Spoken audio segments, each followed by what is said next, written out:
Hola, ¿qué tal? Muy buenas tardes a todos. Bienvenidos al filo de las 5 de la tarde. Ya estamos comenzando. Y bueno, me da muchísimo placer darle la bienvenida a Myron Gallardo, abogado de defensa criminal y también abogado de inmigración de Gallardo Law Firm, que amablemente nos acompaña esta hora para explicarnos varios temas. Sobre todo con el tema del CBP-1, hay muchísima confusión, hay mucha preocupación con este tema, las deportaciones de México y además, bueno, todo lo que está pasando en la frontera. Saludos a todo el que se está conectando a través de YouTube, que hay un montón ahí que estaba ya listo haciendo preguntas y ahorita las vamos a responder. También de Facebook y por supuesto de TikTok, a todos los seguidores también de TikTok. Les mando un abrazo bien grande. Bueno, abogado, muy buenas tardes, ¿cómo está? Buenas tardes, Mario. Todo bien, gracias. Bueno, si le parece, quiero empezar poniendo un video que me acaban de enviar desde Honduras. Vean ustedes, esta es la frontera. Mira cómo está esto aquí, Mario. Mira. Esto es la cola para entrar a la migración. Mira.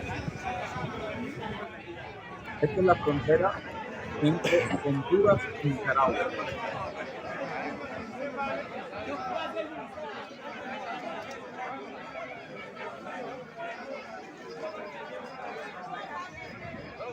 Esta cola para entrar a la migración, Mario. Mira.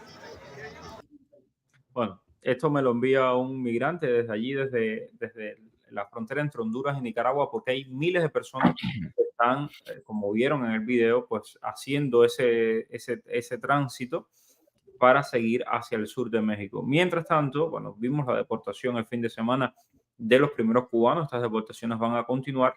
Y hay el viernes en la noche, yo les hice un video acerca de la demanda contra CBP-1, contra la administración Biden.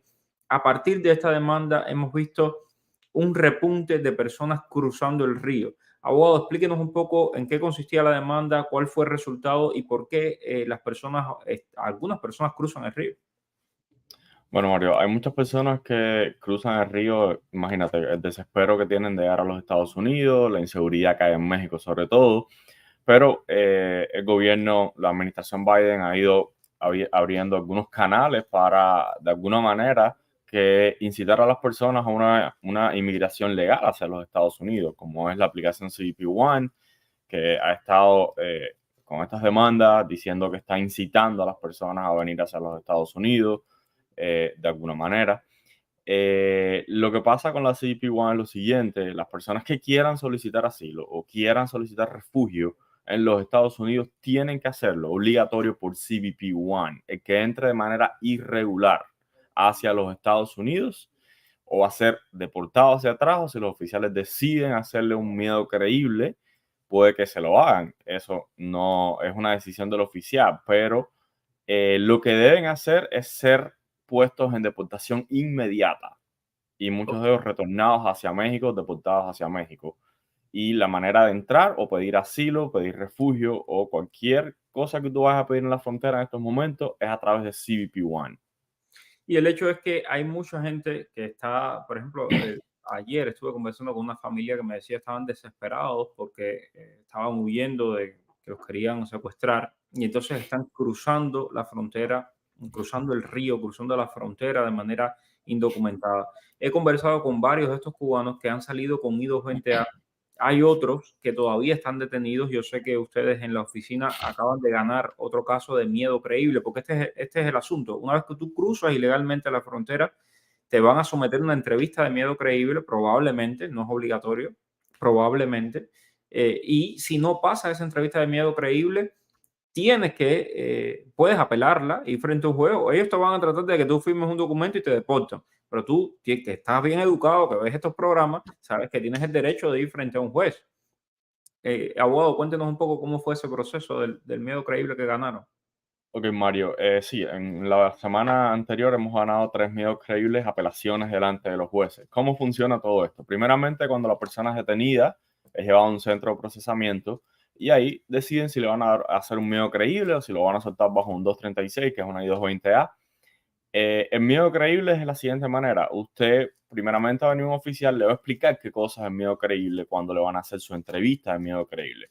Recuerden, en la entrevista de miedo creíble usted tiene que probar que usted tiene miedo pasado, miedo presente y que hay miedo en el futuro de que si usted ha retornado a su país, usted va a ser asesinado, usted va a ser golpeado, usted va a ser discriminado por su religión, por su raza, por la política, por pertenecer a un grupo determinado de personas, por todo esto. Pero lo más importante es que usted tiene que demostrar, por la razón por la cual usted está pidiendo su miedo creíble, que hubo discriminación o hubo problemas políticos en el pasado, siguen hoy en el presente y en el futuro van a continuar y van a ocurrir cosas drásticas si usted no es retornado a su país de origen, ¿ok? So, la entrevista Miedo Creíble dura alrededor de 3-4 horas. Hay entrevistas que duran menos. Una vez que termina esta primera entrevista de Miedo Creíble, que es con un oficial de USCIS, quien hace un asylum officer, como se le dice, un oficial de asilo, este oficial de asilo va a tomar su determinación, lo va a dar este resultado a un oficial supervisor, que es quien va a dar el miedo creíble o no, quien lo va a aprobar o no, de acuerdo a las sugerencias que dio el oficial de asilo de USCIS.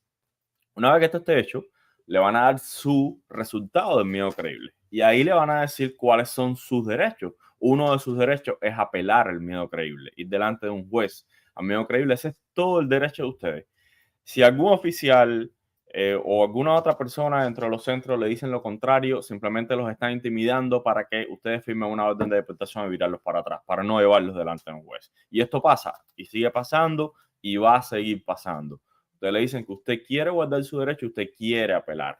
Es muy importante cuando usted va delante de un juez, incluso si usted tiene un abogado durante toda la entrevista de miedo creíble con el oficial de inmigración, a veces es un poco complicado. Estos oficiales tienden mucho a violar en cuanto a la hora que la persona tenga un abogado presente. ¿De qué manera violan, Mario? De la siguiente manera. Ellos van a las 2 de la mañana o a las 6 de la mañana o a las 3 de la tarde, a cualquier hora le dicen al cliente, tu entrevista de miedo creíble va a ser dentro de 3 horas. Tú tienes derecho a tener un abogado. ¿Tú tienes un abogado?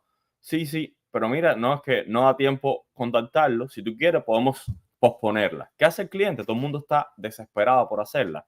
Accede a hacer la entrevista de miedo creíble. Perfecto, no tuviste a tu abogado en tu entrevista de miedo creíble con el oficial de asilo, pero si pierdes esa entrevista de miedo creíble, es muy importante que tengas un abogado delante de un juez. ¿Por qué? Porque el abogado te va a preparar para hacer la entrevista de miedo creíble. Puede enviar evidencia de las condiciones de tu país de origen. Por ejemplo, podemos hablar de Cuba, Venezuela y Nicaragua. Hay reportes de los derechos humanos que los emite el Departamento de Estado de los Estados Unidos. Hay reportes de violaciones, hay reportes de política, hay reportes que pone el Congreso. Y aunque ustedes no lo crean, hay muchos jueces, hay muchos fiscales de inmigración que no saben lo que está pasando en Cuba, que no saben lo que está pasando en Venezuela, que no saben lo que está pasando en Nicaragua, que no saben ni siquiera lo que pasa en Corea del Norte. No, y no y se saben atreven a decirte, dónde existe. incluso, no, ahí no hay dictadura y no está pasando nada. Así mismo te lo dicen. Pero es desconocimiento y hay que mostrarles con evidencia a los jueces y mostrarle con documentos oficiales que el mismo gobierno de los Estados Unidos ha emitido de qué es lo que pasa en Cuba y buscar los documentos, buscar los artículos periodísticos, reportes, de acuerdo a lo que el cliente va a alegar en su apelación del miedo creíble o lo que alegó en su miedo creíble y dónde está el error y tratar de demostrarle a ese juez que sí que tiene un miedo creíble. También es muy importante tener un abogado por el hecho de que existen muchas violaciones en estas entrevistas de miedo creíble con estos oficiales. Las entrevistas son grabadas, todo está puesto en documentos y por eso es que tú apelas, porque se considera que el oficial cometió violaciones. Pero cuando tienes un abogado delante, tus derechos son más respetados. Y desgraciadamente hay violaciones de derechos, lo mismo con los oficiales, que a veces delante de los jueces de inmigración. Esto pasa a diario, va a seguir pasando, pero es muy importante que se preparen bien para la entrevista de miedo creíble, para responder sus preguntas y sobre todo responder directamente las preguntas, lo que te están preguntando. No respondas nada más que eso. Hay algo también quiero dejarles claro. Están preguntándole a las personas, porque he hablado con varios cubanos que han pasado por las entrevistas de Miedo Creíble, están preguntándole a las personas por qué no utilizaron la aplicación de CBP One o por qué no esperaron su cita. Y usted tiene que demostrar de que su vida corría peligro en México, ya no en Cuba, en México. Porque si no, no te van a dejar pasar. Van a decir, vira para México con una orden de deportación. o sin orden de deportación, pero te regresan a México. Entonces, ojo con eso, importante. Vamos entonces a las preguntas, que hay muchísimas preguntas. Antes de pasar a las preguntas, recuerde usted que aquí en mi blog mariopenton.com puede encontrar muchas noticias de inmigración. Fíjense, aquí tengo un artículo que publiqué hace un rato, buenas noticias para familias separadas en la frontera en la administración Trump. Así que no deje de entrar ahí, mariopenton.com, lo pone en internet y ahí puede encontrar también noticias. Primer comentario, dice Han. Saludos, Han. Buenas tardes. ¿Cómo puedo agregar un copatrocinador a mi caso de parol puesto desde febrero? Y de ser así, ¿cuánto me podría beneficiar? Bueno, eso lo puede agregar Mario. Tiene que enviar en unsolicited evidence, donde se pueden subir documentos. Debe subir ahí todos los documentos financieros, digamos la carta del empleador, la carta del banco, poner también los taxes de esta persona y un affidavit de esta persona notarizado donde está de acuerdo a ser copatrocinador en el caso. El caso está sometido, no se podía poner exactamente en la primera aplicación y enviarle un mensaje a USCIS diciéndole que hay un copatrocinador. ¿Cómo te puede beneficiar? Te beneficia si tu patrocinador original, el income, no la alcanza de acuerdo a la tabla, a la guía del income que es necesario para poner el patrocinio. Ok, tengo por acá en TikTok a Q1, dice, tengo un primo secuestrado en México, por favor, cuídense mucho. Ok, vamos por acá. Tengo a Yailin Fleites. Hola Mario, buenas tardes. Me encuentro en México. Nos llegó el parol desde aquí, ya permiso de viaje, menos mi niña de 2 años, 17 días esperando y nada. Sí, hay varias personas así, Yailin, y lamentablemente no hay un tiempo regulado de que te tengan que dar el permiso de viaje. Exactamente. Saber si con la cita del CBP-1 todavía nos dejan volar desde la Ciudad de México. Sí, los dejan volar desde la Ciudad de México con la cita. Dice Damián Pérez, a mí me hicieron el miedo creíble hace 1 año y pico cuando entré al país con I-220A. ¿Eso me sirve? Te hicieron miedo creíble, tienes un miedo creíble, por supuesto. Si ganaste el miedo creíble, eso te va a servir para la defensa de tu asilo. Ya de alguna manera tú demostraste y le demostraste a los oficiales de asilo que tú corrías peligro en tu país, que tú tenías miedo de regresar a tu país, que ese peligro estaba en el pasado, sí en el presente y en el futuro si has regresado y vas a tener problemas. Entonces sí te ayuda para tu petición de asilo principalmente. Bueno, pregunta cómo saber si ganó su miedo creíble. Bueno, si te dejaron aquí dentro es porque ganaste tu miedo creíble, me Sí. imagino. Dice por acá, es conveniente estando en México, Maidelín, actualizar la dirección de un beneficiario. Yo creo que es un poco leyenda urbana esto, ¿no? De que si actualizas la dirección te llega el parol. Exactamente, hay muchas personas que creen hay personas que han cambiado la dirección a México. Aparentemente se decía que si estabas en México, como que los sistemas de USCIS estaban como priorizando a esas personas para evitar los problemas en la frontera y que no fueras a entrar ilegal. Bueno, pero en la concreta no tenemos ningún documento oficial o No. ninguna información oficial que diga eso. ¿Se le puede poner un parol a una persona cubana que reside en Perú? Sí. Si reside en Perú, sí. Buenas tardes. ¿Qué tan cierto es que hay que tener visa para volar a la frontera? Hasta el momento, señores, hasta el momento no se sabe nada de eso. Hasta el momento la gente sigue volando hasta la frontera desde Ciudad de México y desde los estados del centro y del norte. Igual, mi recomendación, acérquese al oficial de inmigración de México y pregúntele, mira, con mi cita de CBP-1, ¿puedo volar a la frontera? Pero hasta el momento yo no he visto nada de que necesite. Lo de la visa de tránsito, lo que yo entiendo de la visa de tránsito y lo que ha dicho el consulado de México de la visa de tránsito es cuando necesitas, ok, llegas en un vuelo y pasas emigración o lo que sea, necesitas una visa de tránsito. Es lo que en todos lados es necesaria esa visa de tránsito. Cuando tú estás en México y tienes tu cita de CBP-1 aprobada, lo que dijo el Instituto Nacional de Inmigración es que ellos te dejaban, si estabas en el centro y en el norte de México, te dejan volar hasta la frontera, te dejan llegar a la frontera. Ok, bueno, muchas gracias por todos esos cariños y esos saludos que me dejan por ahí. Jorge Luis, si al momento de la cita perdí el pasaporte, ¿qué hago? Bueno, si al momento se olvide tu cita con CBP One, tu pasaporte está perdido, por lo menos trata de tener alguna identificación, por lo menos, y le explicas al oficial qué fue lo que pasó. O si Exacto. puedes tener tu certificación de nacimiento contigo, o si te la pueden hacer llegar de Cuba lo más urgente posible, o tu carnet de identidad de Cuba, eso es una identificación también. Damián Pérez, el muchacho del miedo creíble, dice, con este miedo creíble puedo apelar mi caso, ¿qué puedo hacer? Con ese miedo creíble lo único que puedes hacer es utilizarlo como evidencia en tu asilo, ¿no? Exactamente, y para ver si el ganó miedo creíble o no, lo dice en su NTA. En su NTA hay una casilla marcada por abajo que dice que tiene un miedo creíble. Ok, Y, ganado. y como tienes I220A, tu único remedio es el asilo. Estábamos esperando a que hubiese salido otra cosa, pero lamentablemente no hay otro remedio para ajustarte bajo la ley de ajuste cubano. Entonces, por ahora, asilo Si y... él, si él quiere ver el miedo creíble completo, Mario, él puede pedir un FOIA a USCIS y en el FOIA va a salir todos los transcripts completos de su miedo creíble. Bueno, Damián, un abrazo y espero que te haya resuelto esto. Tuve deportación en el 2017, dice Roberto. ¿Me afecta para la CBP One? Tienes que ver, Roberto, bueno, por cuántos años fuiste deportado, estabas vetado de volver a intentar entrar a los Estados Unidos. ¿En Honduras hay movilidad segura? No, la hay en Guatemala y no es para cubanos. En Guatemala es para guatemaltecos y gente de Centroamérica. La hay en Costa Rica, es para venezolanos y no me acuerdo quién más, haitianos creo.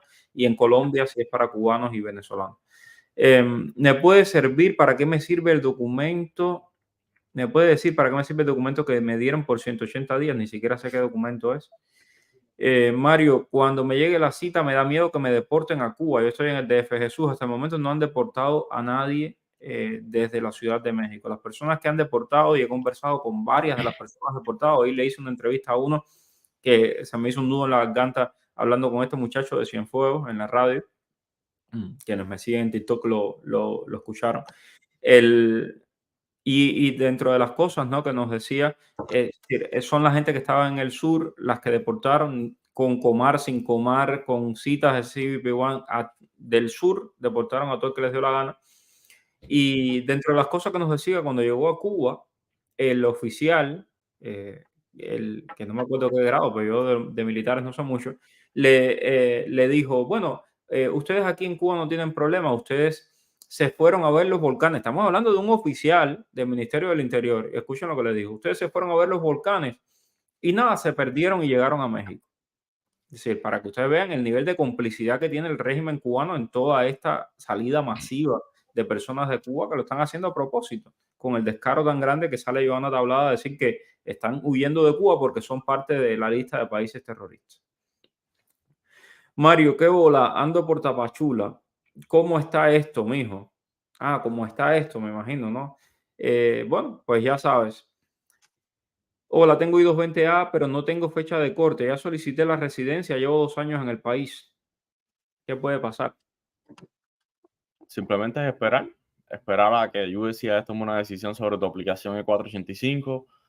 Ahora mismo mi recomendación es que trates de reforzar tu asilo, ya sea en corte o USCIS, y de alguna manera tratar de prepararte lo más posible para defender ese asilo si ya tienes una corte individual, que es la corte final, o si ya tienes una fecha de entrevista en USCIS, pero trata de conseguir toda la evidencia posible, trata de revisar bien el asilo, de chequearlo todo, que todo esté correcto, y por la I-485 solamente es esperar por USCIS. Excelente. Le puse para a mi hermano desde el 11 de enero y nada, ¿qué está pasando? A propósito de esto, yo he hablado con personas que siguen llegando, gente de enero, de febrero, de diferentes meses. Y a propósito de esto, Leonard, yo le puse el parol a mi hermano igual el 11 de enero y tampoco me han avisado. Entonces, es una cuestión de esperar. La verdad es que no queda más que eso. Siguen llegando las personas con parol humanitario. Todos los días llegan personas con parol humanitario, así que puede ser en cualquier momento que te llegue. Ok, dice que los aeropuertos en Cuba están llenos para Nicaragua. Sí, no es mentira. Así está. Qué triste la realidad de cubanos fuera de nuestro país, todo por los caraduras de gobernantes de nuestro gobierno, así es, así es. Pero bueno, dice AMLO que les va a mandar combustible y le va a mandar de todo. Y me he encontrado con un montón de gente en los comentarios, gracias AMLO, ay sí, gracias a la solidaridad del pueblo mexicano. Caballero, de verdad, 60 años después la gente sigue creyendo que esas ayudas van a llegar a la gente. por favor. La Unión Soviética le dio más dinero a Cuba de lo que le dieron a Europa Occidental después de la Segunda Guerra Mundial. Y mira cómo está Cuba. O sea, aterricen. Tengo cita aprobada, estoy en Ciudad de México, vuelo el día 23 para la frontera, mi cita es el 27, no tengo ningún papel legal, no hay ningún problema con esto hasta el momento, repito, hasta el momento, no hay ningún problema con eso, las personas siguen volando desde la Ciudad de México hasta la frontera. Tengo a Goti por aquí en TikTok. Hola Mario, ¿le puedes preguntar al abogado que yo estoy casada por poder en Cuba? Ok, estás casada por poder en Cuba. Si mi esposo me puede pedir, él es ciudadano americano. Sí, claro, por supuesto. Están casados legalmente, aunque estén casados en Cuba. Tu esposo puede ponerte una petición familiar, una I-130. Ok, yo entré por mar el 27 de noviembre del 2022. Me dieron una I-385, hice mi asilo con USCIS, traté de comunicarme con ICE para programar una cita y me escribieron que no había cita disponible, no tengo fecha de corte y quería saber si yo puedo aplicar al año un día para mi residencia por la ley de ajuste cubano. Bueno, yo lo que le recomiendo a él es que se trate de comunicar con nosotros. Él debe ser una de las tantas personas que entró por mar, que está en Expedited Removal. Expedited Removal quiere decir deportación inmediata y fue liberado pendiente a un miedo creíble. ¿Qué está haciendo ICE con estas personas? Le está dando parol. Mayormente le está dando un parol. So, Excelente. yo les recomiendo que se comunique con nosotros para que nos envíe todos sus documentos, ver si de verdad están en Expedited Removal y si, entonces, si es así, entonces se le puede pedir un parol a ICE. Ok, el número de teléfono es 305, porque ahí está pasando, pero a veces la gente no lo ve. 305-261-7000. Te repito el número, 305-261-7000. Tengo por aquí a Julián Herrero. Estás en Ciudad de México. Si te llega la cita, pues coge un vuelo y vete para la frontera. Una persona de 18 años tiene problemas de entrar con CBP-1, no tiene problema. Tiene que ser menor de 18 para tener problemas. Ahí sí tiene que venir con papá o mamá. Hola, o con el tutor legal. Hola, Mario Abogado. I-130, reclamación de ciudadano hermano, puesta en el 2017 sin recibir invitación para programa cubano de reunificación familiar. ¿Cuánto tiempo tardarían en responder algo? ¿Es más rápido el proceso online? A ver, los procesos online que se están haciendo ahora, las peticiones, sí, aparentemente están, de alguna manera, se están moviendo un poco más rápido. ¿Cuándo te van a responder? Eso nadie te lo puede decir, eso solamente es USCIS. Las peticiones de ciudadanos americanos hermanos van bien, pero bien atrasadas. Están, creo, por el 2009 o 2014, no estoy muy seguro. Esto está en el Visa Bulletin. El Centro Nacional de Visas, si ya la reclamación está aprobada, si está aprobada y ya está en el Centro Nacional de Visas simplemente esperando que haya una visa disponible, entonces el Centro Nacional de Visas en algún momento te va a mandar una invitación para que apliques al programa de reunificación familiar. Mi mamá está hace mes y medio en México y no ha podido obtener la cita de CBP-1. Conozco personas que llevan 3, 4, 5 meses en México esperando la cita de CBP-1. Así que mes y medio no es nada. Que siga ahí intentándolo y bueno, nada, que se cuide. Estoy con mi familia en Tapachula. ¿Qué me aconsejas? Estás en una zona, ya sabes, que no se puede pedir cita de CBP-1, que están deportando gente de ahí, así que ten mucho cuidado. ¿Qué te puedo aconsejar? Ten cuidado. ¿Qué riesgo puede tener un cubano para entrar en Tapachula? Evidentemente todo el riesgo del mundo. Y yo creo que esto no se entiende. Y yo lo he explicado varias veces y espero que hagan conciencia del tema. Cuando usted entra a México sin visa, usted está entrando ilegal. Es lo mismo cuando entras a Estados Unidos ilegal. Cuando entras a Estados Unidos ilegal, si en algún momento te agarran, te van a virar para tu país. Y lo mismo pasa con México y lo mismo pasa con todos los países. Lo que hay países que hacen cumplir las normas y otros que no. Entonces, mm, entiendan eso. O sea, no es que, eh, ay, qué malos, qué malos. Bueno, es que esas son las leyes. Tienes que entrar con una visa. Entonces, si no entras con una visa, pues eres sujeto de deportación. Me dicen que el matrimonio por poder no es legal en Estados Unidos, dice Goti86. No entiendo a qué se refiere un matrimonio por poder. Hasta mi conocimiento en cuanto a las leyes cubanas, tú te casas en Cuba, simplemente vas a una notaría y tú firmas tus papeles, que como que te casaste, y ellos te dan una certificación de matrimonio. Esa certificación de matrimonio de Cuba es válida en Estados Unidos. A no Ya. ser que haya otra manera de casarse en Cuba que no la conozco. Entonces, pero si tiene una certificación de matrimonio que se casaron en Cuba, no tienes ningún problema.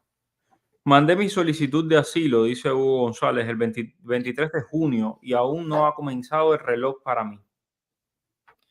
La enviaste y te enviaron, la pregunta es si le enviaron algún recibo, si la corte lo recibió o si USCIS lo recibió. Si es en la corte y la corte lo recibió y lo tiene y no ha puesto el reloj todavía a correr, eso se llama a la corte y ellos verifican y ponen el reloj a correr como tiene que ser. Ya, es que no, dice Goti86 que ella está en España, que fue su mamá la que firmó por ella el matrimonio. O no lo firmó ella. Ya, eso sí tendría que ver con familia, si eso es válido aquí en los Estados Unidos. Ok. Ok, el jueves tengo la abogada de familia, así que el jueves por la mañana a las 8:45 estate por aquí y ella te va a responder. Hay personas que llevan 6 meses esperando la cita. Dicen que ya no están dando papeles en Comar. Hay que sacar permiso de la Comar para poder entrar con cita aprobada al puerto. No. Dime de los casos de parol humanitario pendientes, ¿van a ser procesados? Sí, sí van a ser procesados. Todos van a ser procesados, pero son miles. Les recomiendo que hagan el CBP-1, pero va contra la política estadounidense, que no se puede pedir asilo político. Bueno, un juez acaba de decir de que es válido esta opción de CBP-1. Mi hijo tiene cita aprobada, ahora tiene que ir a la frontera, no hay problema con eso. No hay problema con eso si está en el centro y norte de México. Si está en el sur de México, no lo van a dejar pasar como perro por su casa. Yasmani, ¿de Tapachula se puede volar a la frontera? No, Yasmani, lo he dicho muchas veces, no se puede volar a la frontera de Tapachula. De Tapachula lo único que puedes hacer es salir de ahí si tienes el parol humanitario aprobado. Pero CBP-1 está prohibido hacerlo en Tapachula porque es ilegal. Igual en el sur de México. No te van a dejar volar. El programa de refugio, no han dicho nada sobre eso. Estoy pidiéndoles una entrevista. Hasta el momento no han querido hablar. Jessica Gómez, gracias por ese super sticker. La aplicación me deja pedir cita. Es que todo está bien porque tengo mis dudas si la hice bien o no. Sí, si te deja pedir cita es que lo hiciste bien. El requisito de CBP-1 es lo que explicamos al inicio del live, es una decisión del juez que dice que de la única manera que usted puede pedir asilo en la frontera de Estados Unidos es a través de CBP-1. Es decir, antes usted llegaba al puerto fronterizo y le decía al oficial de inmigración que quería pedir asilo. Ya esa no es una forma de pedir asilo. Tengo a Pino Island, dice, buenas tardes, mi familia está en México esperando la cita. ¿Tienen que ir a la Comar a buscar algún papel? Bueno, si está, yo lo que les he dicho es traten de conseguir un estatus en México mientras esperan, porque te puede parar migración y cuando vienes a ver estás en un vuelo montado para Cuba. Tratan de buscar un estatus de refugiado, de buscar algún tipo de estatus en México. Mario, llegué por parol humanitario, ahora me llegó la reclamación de mi papá, ¿qué puedo hacer?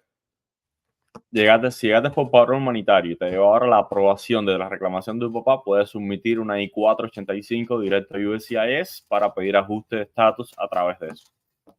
Jessica Gómez, todos los días tengo problemas para pedir la cita. Estamos en Ciudad de México y desde el 12 de septiembre solo tenemos este registro. ¿Qué nos puede aconsejar? Bueno, que sigas insistiendo. Estás en Ciudad de México, estás en un área donde se puede pedir la cita de CBP-1 y donde llegan las citas de CBP-1. Lo único que te queda es seguir insistiendo una y otra vez.